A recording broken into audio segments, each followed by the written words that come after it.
Ladies and gentlemen, welcome back to Perception Paradox. My name is Jivila and I'm your host. And today we're diving into a very interesting topic. It's about identity. Who are you when the ground disappears? We live in the lives when everything is changing. We get more and more opportunities to change the course of our life, change the direction from jobs to environments, countries. And at the same time, it's a question most of us spend our lives avoiding because we built our identity around achievements, we built our identity around titles and momentum.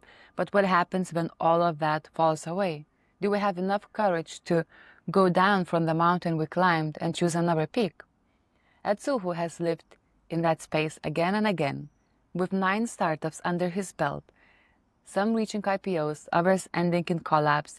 Ed has learned something most of us miss. You don't find yourself when you succeed. You find yourself when you fail.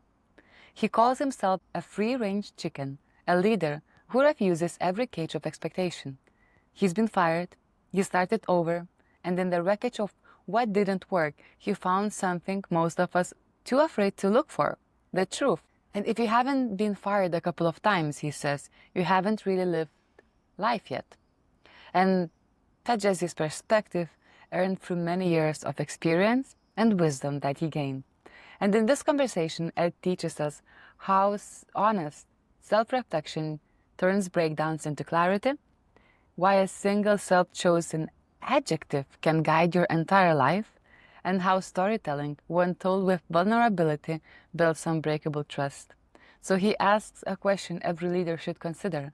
What kind of leader are you to help find and grow another generation of leaders? This episode isn't about how to win. It's about how to become, through truth, courage, and the kind of wisdom only failure can teach. Let's dive in.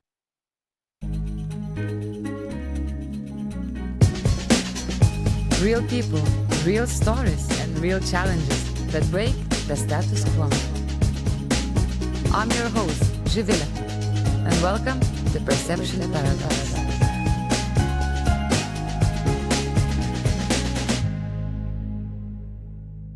Ladies and gentlemen, welcome back to Perception Paradox, and today I have with me Ed Soo Hoo, with whom we met during the South Summit, and it's my big honor to welcome you on the podcast. Welcome, Ed. Thank you. It's great to be here. I appreciate the invitation.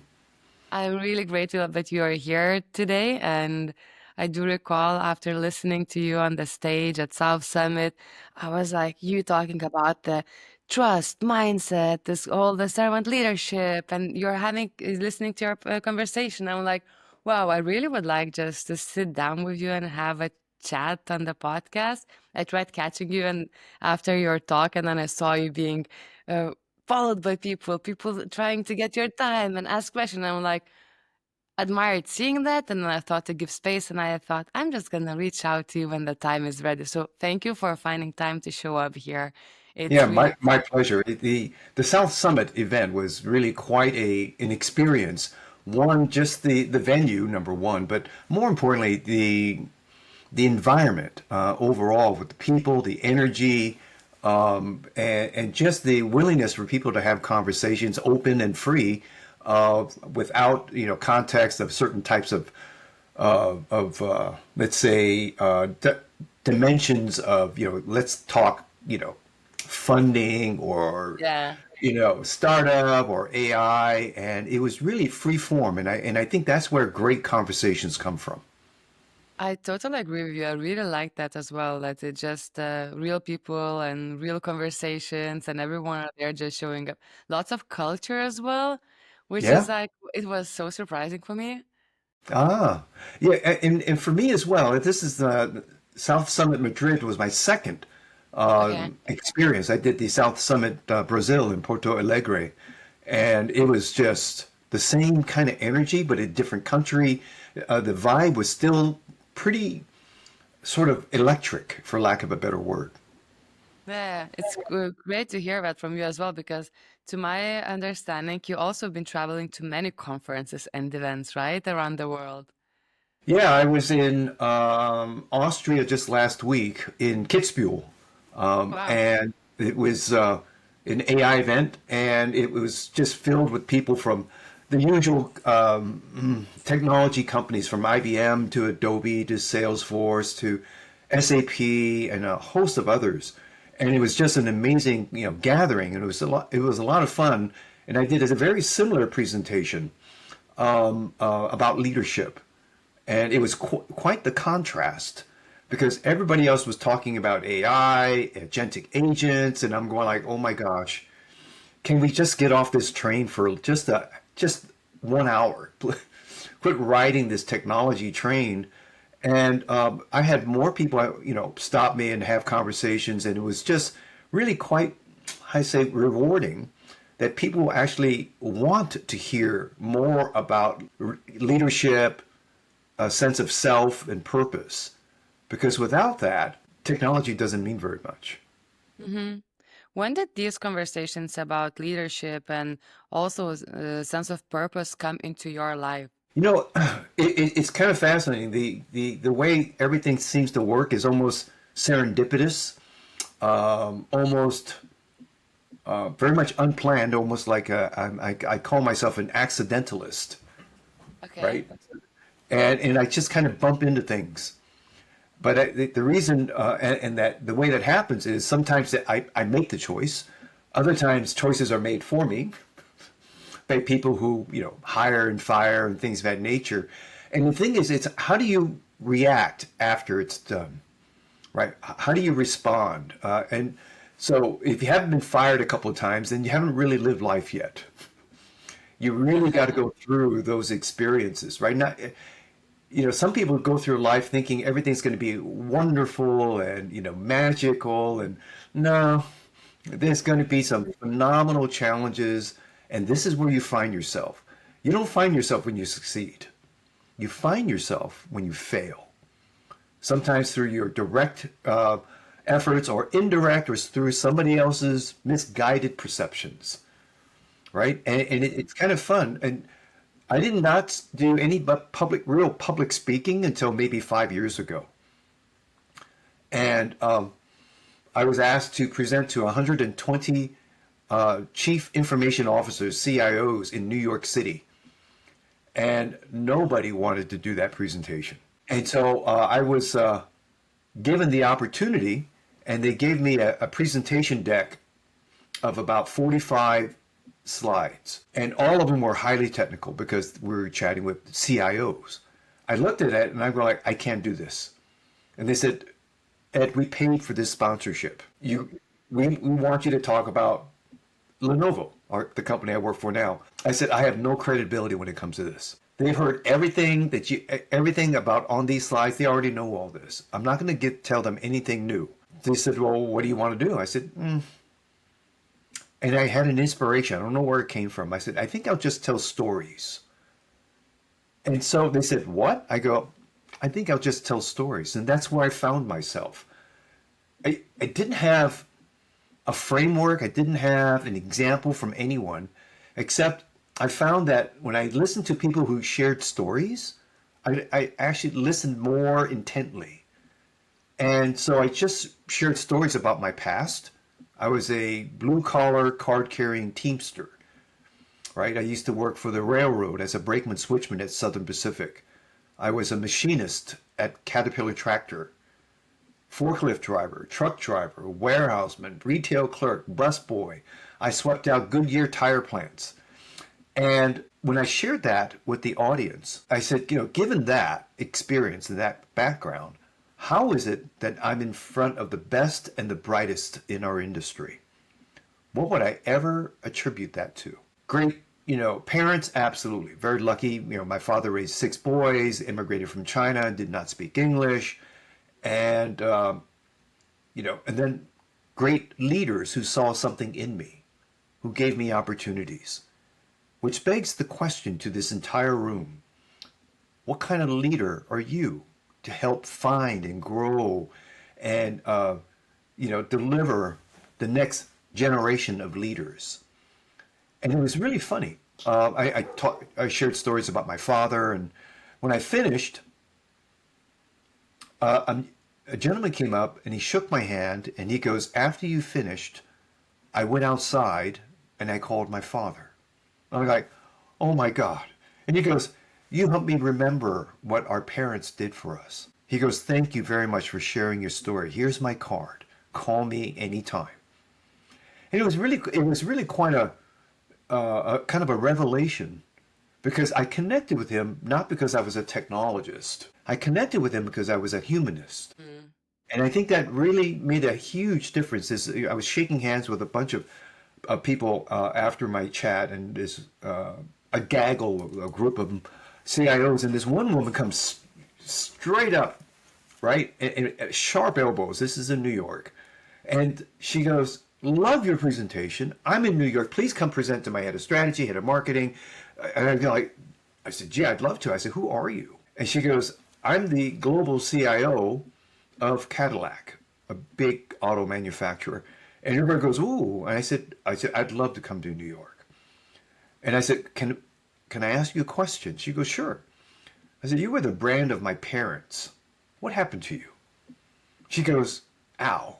She goes, "You don't hold back." I said, "Well, you wouldn't respect me if I did." I said, "Look, over the last few years, you tried three major efforts. You tried to compete against Mercedes and BMW at the Nürburgring with the Cimarron." I said, "That was a joke." And then you resheeted a Corvette chassis and created a high-performance Cadillac. I said, "I didn't get that."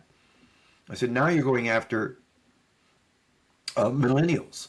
I said, "Do you guys know what you're doing?" And she just laughed out loud. She goes, "Okay, now you have to come to New York." And what I found is that I think by being just open, without having all these things where, oh, your X title, right? And then I have to defer to your title and the company you work for. I really don't care, right? It's a CIO, a CTO, a CDO, EIEIO. I don't care, right? And it's just to lay common ground and just have just the conversation. So a lot of the times, everything that I've been offered in regards to a job, a position, a company, actually, I was never really qualified because I dropped out of college after my first year, never went back. Played pool for 3 years every day, but Christmas, ranked number 6 in the world, long time ago. And I learned through a lot of different experiences. And I think if there's anything that I would always sort of share, is not so much, do what I did. I wouldn't wish that on anyone. Just try different things. And when you try different things, you'll have different perspectives. And those perspectives then turn into perceptions, right? And this is pretty much the perception paradox, right? Perceptions is coming from being aware through senses, right?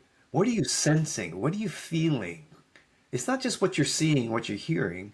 It's what are you feeling? And I think those are the things that when I have these opportunities, I actually feel something. And that's where I get my sort of, I don't know, energy from, right? Because when you're not sure of yourself, you tend to be a little bit more perceptive. You get more sensitive. Your heightened senses is like Spider-Man has Spidey sense, right? These things just tingle. And so, the whole, I think, approach to a career is to be more aware and more perceptive of what's going on, who's doing what, how are things happening, and that's why it's kind of a paradox at the same time, right? These are hard things to do as you think through these contradictory elements that you're sensing, right, Nate? So that's why I like the title of your podcast, the perception paradox. That's so cool. Thanks for sharing. So far, like, wow, really inspiring. And I think I'm just going straight to the roots and the beginning, right? We just discussed before jumping on the recording that when we do things different, sometimes we deal with either society, some kind of expectations or missed expectations, or someone else wanting for you a different path. Parents' expectations towards their children, especially from coming from different backgrounds. Let's say myself coming from Lithuania, majority of my classmates, they were expected to become either doctors or lawyers or financial control is because we were coming from very uncertain times. So we did not have any generational wealth. So obviously, the safety path was the way to go. So, how did you find courage yourself to try so many things? And also, from what I'm hearing, to be so open and aware of the opportunities coming your way? Yeah, it's interesting. My father raised six boys, right? Middle school education, did not speak English, coming from China. And, there's an old film, black and white film in the 30s, or maybe early 40s, titled It's a Wonderful Life with Jimmy Stewart. And it's a story of a man going through his small town and always missing the opportunities of where he wanted to go and travel and have adventures, but he was always tied down by his family.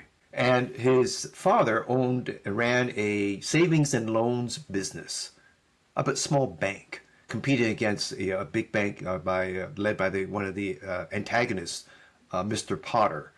And it was fascinating because the father had a chat with his son, George Bailey, and said, "Son, I would like you to take over my business." And his son goes, "No, Dad, I have bigger things in life I'm thinking about," and so on. So I share that because I had the same conversation with my dad. He had a small corner grocery store.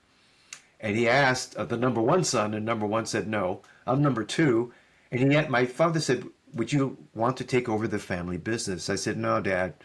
I want to try something new, something different." And it was interesting. My dad didn't do any guilt things or anything like that. And I asked my dad, I said, "Dad, what do you want from your sons?" I thought he was going to say, go to college, be a doctor or a lawyer or something like that, right? And all he said was, and he paused for a few seconds and reflected, he said, "Be a good boy, be a good man, be a good father." He goes, "Everything else works." And I thought that was really, and I'm walking away like, what the heck what is he talking about? Because I thought, success, you watch television or you see these things and you see all these perceptions of, success. And my dad goes, "Success is not what you do. Success is who you are." And when he shared that with me, I'm walking away like, what did he say? And I don't understand this. It took me years to really sort of play back that conversation, right? When I was playing pool for 3 years, pretty much just traveling all around, just not a care in the world, right? And it was the girl that I took out to the senior ball.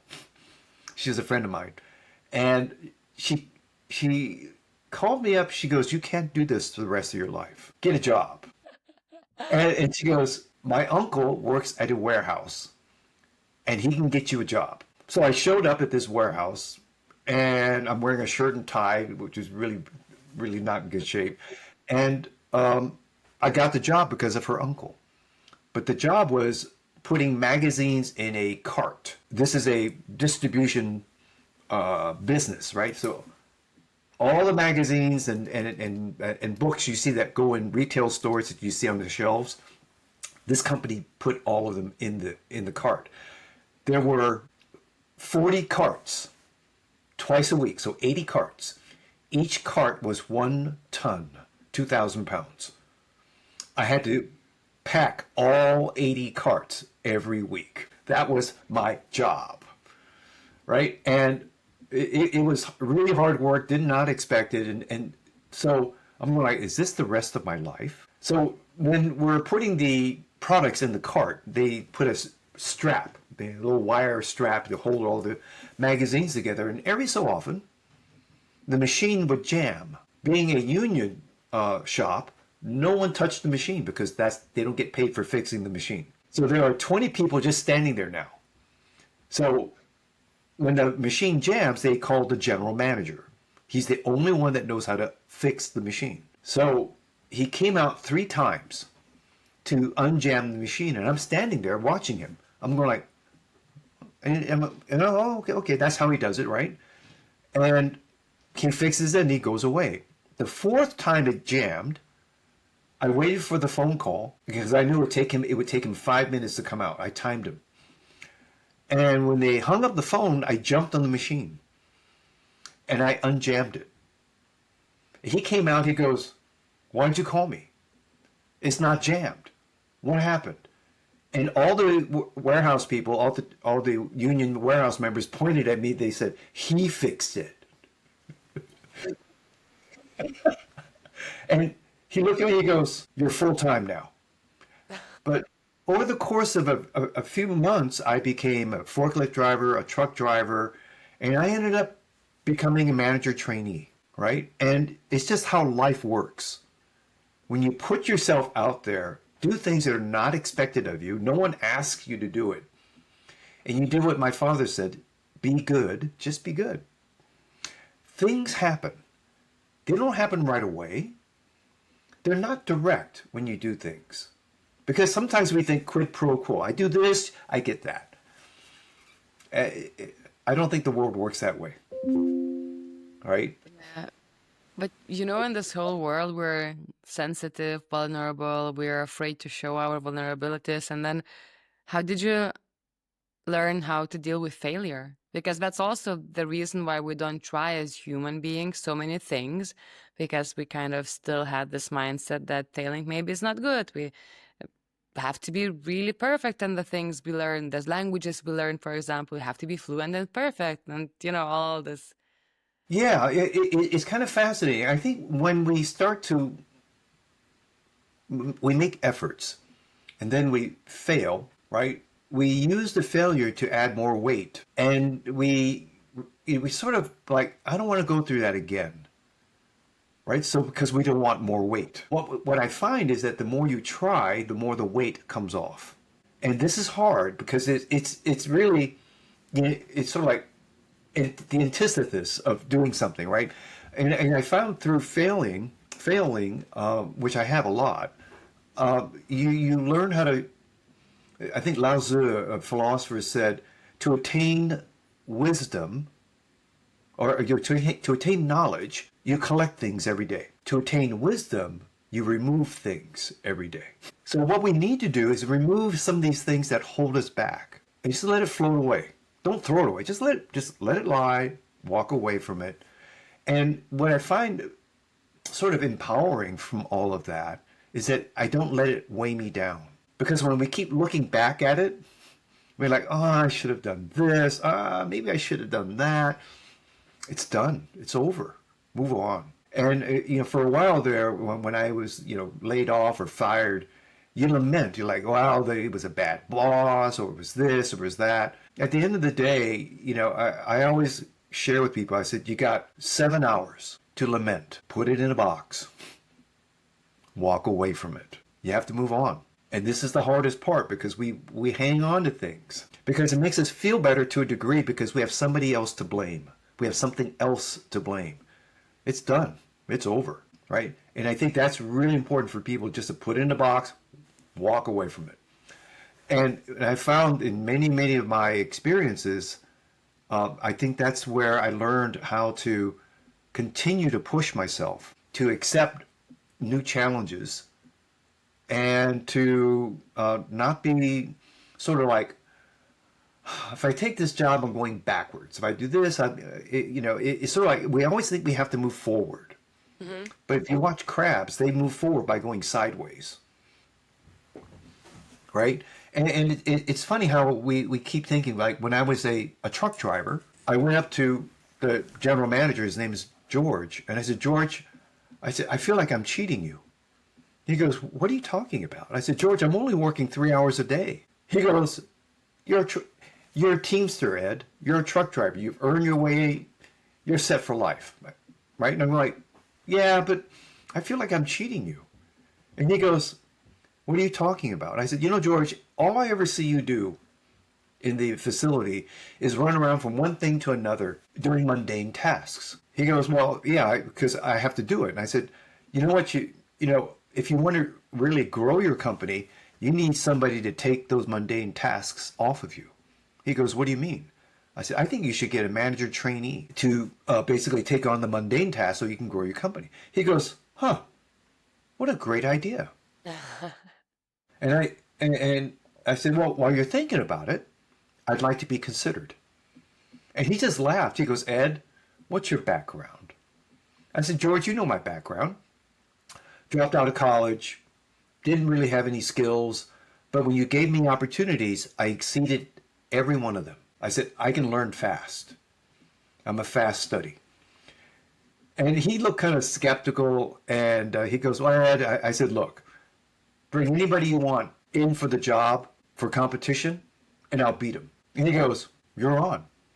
So 2 weeks later, he calls me in his office, 5 o'clock, and there's a young college graduate. His name is Al, and 2 degrees from Cornell, right? Brilliant young man. And George goes, gentlemen, we have a manager trainee program. There's no formality. All you need to know is on the 91st day, one of you will be the manager trainee, and the other will be a truck driver. I was just starting to laugh. And George goes, what's so funny? I said, I'm already a truck driver. And he goes, get out of here, right? Over the course of 90 days, I showed up at 4:30 in the morning. It was a 20-hour business, 20-hour a day business. I showed up at 4:30, and I left at 7:30, and I came back at 8. Al thought I was coming in at 8. He had no idea I was coming in at 4:30 every day. Okay. So 90 days go by, and the 91st day, we're in George's office. George looks straight at Al, and he goes, congratulations, Al. You're a truck driver. Al was almost speechless. George gave him a set of truck keys. And I said, Al, what number is on that truck key? He goes, 72. I said, it grinds in second gear. You have to double clutch, right? Oh my God. He just walks out of the office, and George looks at me and goes, I guess you're it. I said, well, George, thanks for choosing me. He goes, I didn't choose you. I said, what? He goes, I did not choose you. Everybody you worked with in accounting, receiving, distribution, data processing, they all said that they wanted to work with you. They chose you. Oh I'm wow. like, yeah, it's pretty cool, right? And then he goes, we never talked salary, did we? I said, no, George. He goes, well, I can't afford to pay you Teamster wages, which has overtime and so on. Back then, in the mid-70s, it was like $60,000 a year, which was a lot of money. And he goes, I can't give you Teamster wages. I said, okay, George. He goes, so your salary is $15,000. I go, a year. And he smiled. He goes, a year. I paused for a few more seconds. I go like, okay, I'll take it. He goes, what? I said, I'll take it. He goes, you know how much? I said, George, I know how to count. I know how much less that is. And he goes, so why would you take this job? I said, George, in order for me to go up, I have to go down. I will earn my way up. And he looked down and he looked back at me. He goes, I lost the bet. I go, what was the bet? He goes, I bet everyone that you would not take this job. And my reply was, I said, rule number 1, George, never bet against me. So from there, I became, number 3 in the company over a short period of time. And I went to my number 2. I reported to him. His name is Dick. I said, Dick, you should be number 1. Move George up to chairman. And George came up. He goes, Ed, I know you're really, anxious to move up. He goes, there's nowhere else to go. You're number 3 in the company. I said, George, he goes, look, I get it. You have my blessing.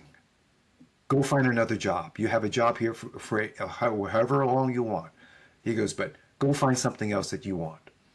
So he gave me permission, and I ended up applying for a sales position, which I had no experience, selling computers, right? So the company called me because they provided services to us, and the vice president called and says, hi, I'm Dave. I said, yeah. He goes, well, you sent me your resume? I said, oh, hi, Dave. And he goes, we're in Denver today. We'll be in LA tomorrow. and we'll come up to San Francisco, where I was, the day after tomorrow. I said, who's we? He goes, the president and I. I said, okay. I said, do you have any business in San Francisco aside from seeing me? He goes, no, we're just going to fly up to see you. I go, huh? I said, why don't I save you some money? He said, what? I said, I'll meet you in LA. Where are you staying? I said, I'll fly down. We'll meet for drinks and we can do the interview. And he goes, LAX, Marriott. I said, 8 o'clock drinks. And he said, okay. So I hung up. I go, huh, never been on a plane before. How do I do that? I figured that out. Then I went to a stationery store and I bought a brand new briefcase. I took it out of the bag and I kicked it around on the ground, scuffing it up. And I took my one-page resume and I put it in the briefcase. I fly down and we're having drinks, and the president, Kevin, a degree MBA from from Dartmouth, and he goes, Ed, you seem like a really nice guy. I said, well, Kevin, that's what you tell dates. What's your point? He goes, well, this is a sales job. In your resume, you have no sales experience. I said, I know. He goes, it's a sales job. I said, I know. And he goes, well, you're really not qualified. I said, I know. If that's all you're looking for on that paper is qualification. So let me ask you a question. Is the objective of the salesperson to get in front of a decision maker? He goes, oh, yeah. I said, I assume you're a decision maker. He goes, yeah. And the vice president of sales is laughing, right?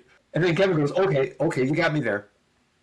But we sell computers. I said, no, you don't. He goes, yes, we do. I said, no, you don't. He goes, yes, we do. I said, Kevin, you don't sell computers. He goes, and looked at Dave, the vice president. He goes, Dave, what do we sell? And Dave goes, computers. And Kevin goes, see? I go, I disagree. He goes, I give up. What's your point? I said, Kevin, you don't sell computers. You sell solutions that happen to run on a computer. Those solutions are in an industry I know inside out. So who would you rather have in front of a decision maker? Somebody that knows computers and nothing about the business? Or somebody that knows everything about the business and can learn computers? And he goes, huh. Well, when can you start? And that's how I kicked off my career, by challenging, by redirecting what people think value is, and then pointing out that value is very different. The ability for someone to actually perceive things, perception paradox, sense things. Okay, he wanted somebody that had the pedigree, but not the sort of like the magic inside. Somebody who can figure things out on the fly. Someone who can read situations. And that's the difference. Oftentimes, and I was chatting with this one person, we chatted for 5 hours on a Friday night. It was a startup. And he was a founder. A MBA from Stanford, a degree from Princeton. I mean, brilliant young man. And at the end, he goes, I really like this, Ed. Do you have any questions? I said, just one. What are your weaknesses and what are your strengths? And he mentioned it, and I made him pay attention to the fact that his number one strength was actually his number one weakness. And at the end, he goes, do you want to work here? And then he's going through my resume, and he's riffling through my multi-page resume. He goes, there's a page missing. I said, what do you mean? And he does it again. I said, why do you think there's a page missing? He goes, well, I don't see your education. I said, I never talk about it. You have to ask. He goes, okay, so where'd you get your MBA? I said, don't have one. And his body language shifted a little bit. He goes, okay, so where'd you get your undergrad? I go, dropped out of college, never went back, played pool for 3 years. And he goes, and then everything changed. He wouldn't give me any eye contact. His shoulders went down. And he goes, well, Ed, I said, look, there's something that I never put on my resume, but I'll share with you. He goes, what's that? I said, I can read minds. He goes, what? I said, I can read minds. And I know what you're thinking. So before you say another word, I am not, if you're looking for a pedigreed dog, I am not that dog. If you're looking for a junkyard dog, I am the best SOB in the valley. And with that, I bid you good night. I walked out on him. And my recruiter called and said, "Oh my God, what do you?" I said, "I'm not interested in working for a company that does not appreciate where people come from, what they can do versus where they, what schools did they go to and what degrees did they have." I said, "There's not a measure of success. Not interested." 2 days later, I get a call at my desk, and it's the executive assistant to the CEO, a gentleman named West. And her name was Sally. And Sally goes, "West would like to chat with you." I said, "About what?" She goes, "About the job." I said, "Does he know what happened with his co-founder?" And she goes, "Oh, yeah." I said, "And West wants to talk to me." She goes, "Yeah." I said, "Great. Have him call me." And I hung up on her. A few minutes later, my phone rings again, and this time it's West. He Okay. goes, "Hi." I said, "Hey." And he goes, "I really want to talk. Name the time and place."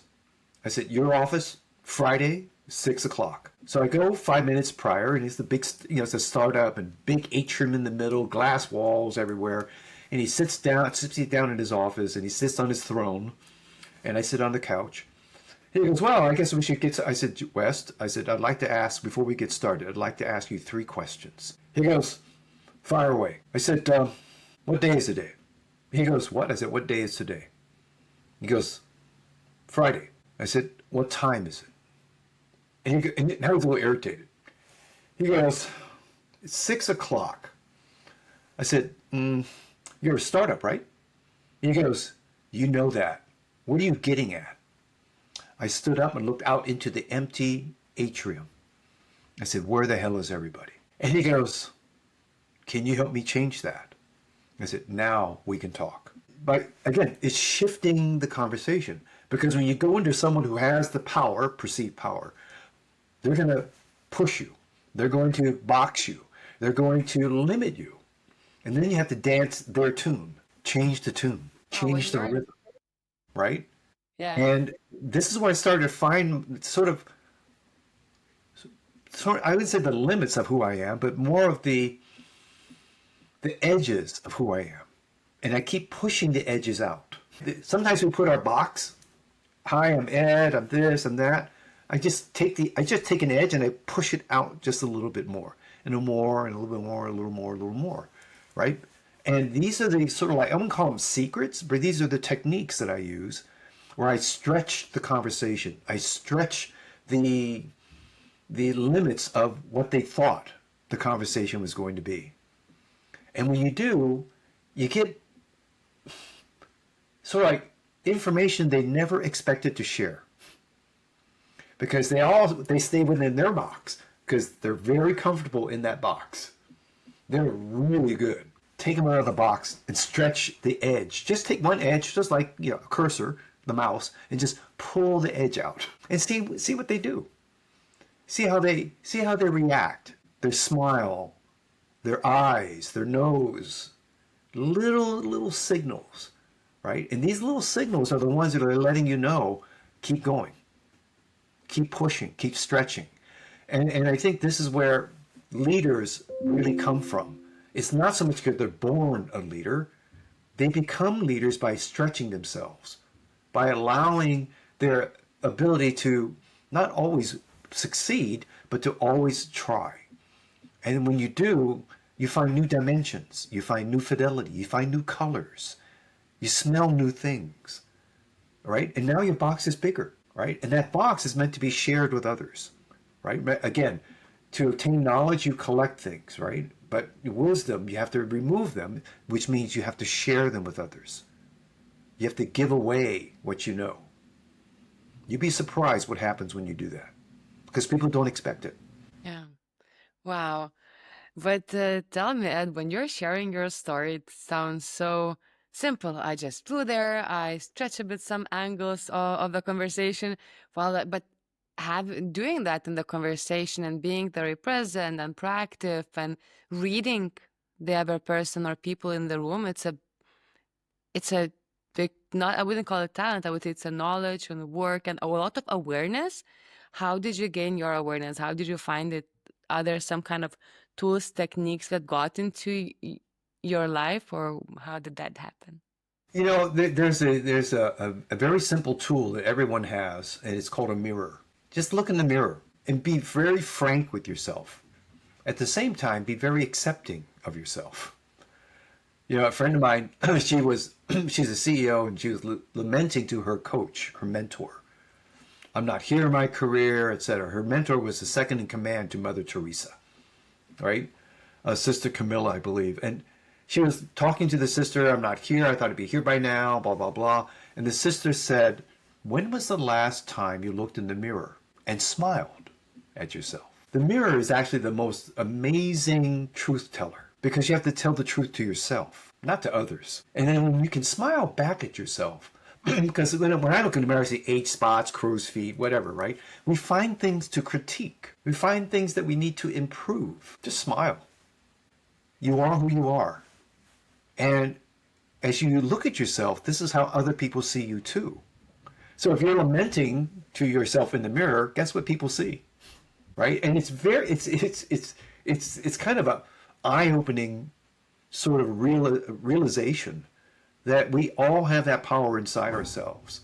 In one of my slides about leadership, I said, you know, there was 3 people. One did not have courage. Another one did not have intelligence. The other one didn't have enough empathy or heart. It's the Wizard of Oz, the Tin Man, the Lion, and the Scarecrow.